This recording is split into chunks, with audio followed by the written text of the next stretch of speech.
ଦ୍ୱିତୀୟ ଅଧ୍ୟାୟ ସାଂଖ୍ୟ ଯୋଗ ଶ୍ରୀ ଭଗବାନ ଉବାଚ 38 ପୃଷ୍ଠା। ଯାହାର ରୂପ ଅଙ୍ଗ ପ୍ରତ୍ୟଙ୍ଗ ଅଛି, ଶରୀର ଧାରଣ କରିଛି, ତାକୁ ନିଆଁ ପୋଡ଼ିପାରେ, ଜଳ ବୁଡ଼ାଇପାରେ, ପବନ ଉଡ଼ାଇପାରେ, ଶସ୍ତ୍ର ହାଣିପାରେ, କିନ୍ତୁ ଆତ୍ମାର ଅଙ୍ଗ ପ୍ରତ୍ୟଙ୍ଗ ନଥିବାରୁ ତାକୁ ନିଆଁ ପୋଡ଼ିପାରେ ନାହିଁ, ଜଳ ବୁଡ଼ାଇପାରେ ନାହିଁ, ପବନ ଉଡ଼ାଇପାରେ ନାହିଁ, ଅସ୍ତ୍ରଶସ୍ତ୍ର ହାଣିପାରେ ନାହିଁ।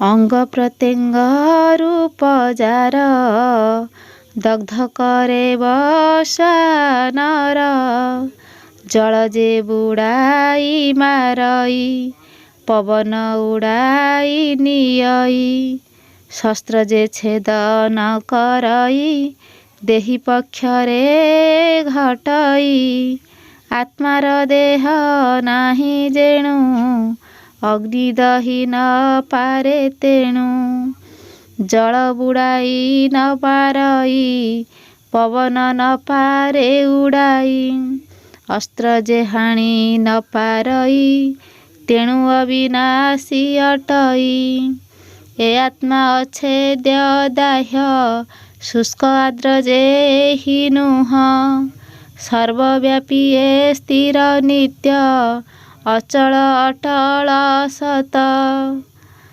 କୌଣସି ପାର୍ଥିବ ବସ୍ତୁରେ ବିନାଶ ନୁହଁ ଇହାରେ, ଅବ୍ୟକ୍ତ ଅଚିନ୍ତ୍ୟ ଅଟଇ, ବିଭିନ୍ନ କେବେ ନୁହଁଇ, ରହିଛି ଚିରଦିନ ଏହି, ରହିବ ଏଥେ ଆର ନୋହି, ଷଡ଼ବିଧି ବିକାର ଶୂନ୍ୟ, ଚିନ୍ତାର ଅଟଇ ଅଗମ୍ୟ, ଏପରି ଆତ୍ମା ନିମିତ୍ତରେ, ଶୋକ ନ କରେ ଜ୍ଞାନୀ ନରେ। ଆତ୍ମା ନିତ୍ୟ, ଜାତ ହେଉଛି ଓ ମୃତ ହେଉଛି, ତେଣୁ ଏ କଥା ଜାଣି ଶୋକ ତ୍ୟାଗ କର। ଏ ଭବ ସଂସାରରେ ପ୍ରାଣୀ ଜାତ ହୁଏ ଓ ମୃତ ବି ହୁଏ, ପୁଣି ଜନ୍ମ ହୁଏ, ତେଣୁ ତୁ ଶୋକ ତ୍ୟାଗ କର। ଯଦି ବା ଆତ୍ମା ନିତ୍ୟ ଜାତ, ହୋଇଣ ନିତ୍ୟ ହୁଏ ମୃତ, ଏହା ତୁ ଜାଣ ବୀରବର, ଏ ଯାହା ଶୋକ କର ଦୂର, ଏ ଭାବେ ପ୍ରାଣୀ ଜନ୍ମ ହୋଇ, ମୃତ୍ୟୁତା ନିଶ୍ଚୟ ଅଟଇ, ମୃତ ପ୍ରାଣୀର ପୁନଃ ଜାତ, ଏକଥା ଅଟଇ ନିଶ୍ଚିନ୍ତ, ଏଣୁ ଏ ଚିନ୍ତା ଛାଡ଼ି ଦେଇ, ଶୋକକୁ ତେଜ ବୀର ତୁହି।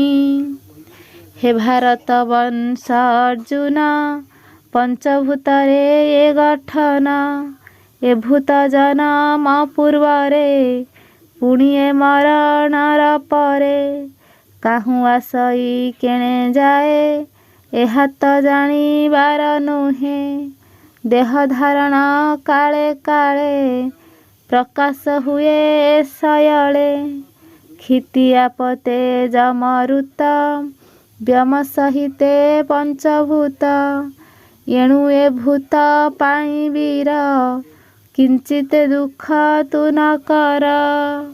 କେ ଆତ୍ମାକୁ ଆଶ୍ଚର୍ଯ୍ୟ ଦେଖେ, କେ ପୁଣି ଆଶ୍ଚର୍ଯ୍ୟ ପ୍ରକାଶେ, କେ ଅବା ଶ୍ରବଣେ ଶୁଣନ୍ତି, କିଛି ହିଁ ବୁଝି ନ ପାରନ୍ତି, ଆତ୍ମାଚରିତ ଅଗୋଚର, କିଛି ନ ବୁଝେ ଏହା ନର, ଯେଣୁ ଏ ଅବିନାଶୀ ହୋଇ, ସର୍ବାବସ୍ଥାରେ ଦେହେ ଥାଇ, ତେଣୁ ଏ ଯୁଦ୍ଧ ନାଶ ପାଇଁ, ଦୁଃଖ ନ କର ବୀର ତୁହି, ସଂସାରେ ଚଳିବା ନିମିତ୍ତ, ଯେ ବିଧି ଅଟଇ ନିହିତ, ସେହି ସ୍ୱକୂଳ ଧର୍ମ ନେଇ, ବିଚାର କର ବୀର ତୁହି, ଯୁଦ୍ଧରୁ ହୋଇବା ନିବୃତ୍ତ, ନୁହଁଇ ତୋହର ଉଚିତ, ଧର୍ମ ଯୁଦ୍ଧରୁ ଅନ୍ୟ ମୁକ୍ତ, ନ ଚାହେଁ କ୍ଷତ୍ରିୟ ସମସ୍ତ,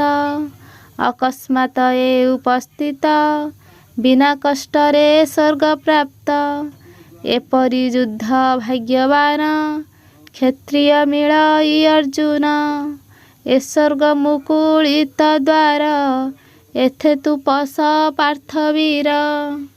ତୁ ଏହି ଧର୍ମଯୁଦ୍ଧକୁ ଯେବେ ଛାଡ଼ିଦେବୁ ତୋର ଧର୍ମ କୀର୍ତ୍ତି ଯଶ ନାଶ ହୋଇଯିବ। ଧର୍ମ କୀର୍ତ୍ତି ନାଶ ହେଲେ ତୁ ନର୍କଗାମୀ ହେବୁ। ଯେଉଁ ଲୋକର ସମ୍ମାନ ହାନି ହୁଏ ତାର ମରଣଠାରୁ ମାନହାନି ଆହୁରି କଷ୍ଟକର ଅଟେ। ଯାହାର ପୂର୍ବ ପୁଣ୍ୟ ଥିବ ଏ ଯୁଦ୍ଧେ ସେ ଜନ ମରିବ।